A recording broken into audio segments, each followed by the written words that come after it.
তারা ক্ষমতায় গেলে আমাকে ফাঁসির কাস্টে ঝুলাবেন।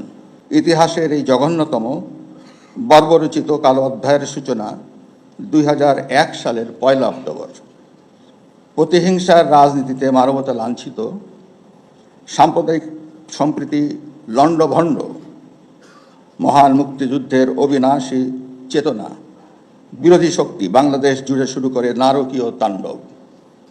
এদের সংগঠিত হত্যা, ধর্ষণ, সম্পত্তির থেকে উচ্ছেদ, সম্পদ লুণ্ঠন, জোরপূর্বক চাঁদা আদায়, শারীরিক নির্যাতন ও অগ্নিসংযোগের মতো অসংখ্য ঘটনায় মানবতা ক্রন্দনরত বিদীর্ণ বাংলাদেশ।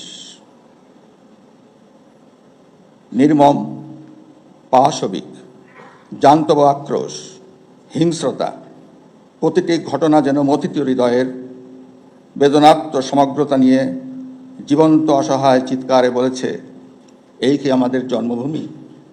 অশ্রু, আর্তনাদ, নীরব বেদনা, হৃদয় অনুভূতি ও উপলব্ধির বিবেক যন্ত্রণায় বিদ্ধ এই প্রতিবেদন রুদ্ধকালের ঘটনাপঞ্জি। এ দিয়ে শুরু করি আমার প্রতিবেদন। এখান থেকে আপনারা বুঝে নেন যে আমার আদর্শিক চেতনা কোথায় এবং আমি নিরপেক্ষতার খোলসে কতটা আমাকে আটকে রাখা যায়।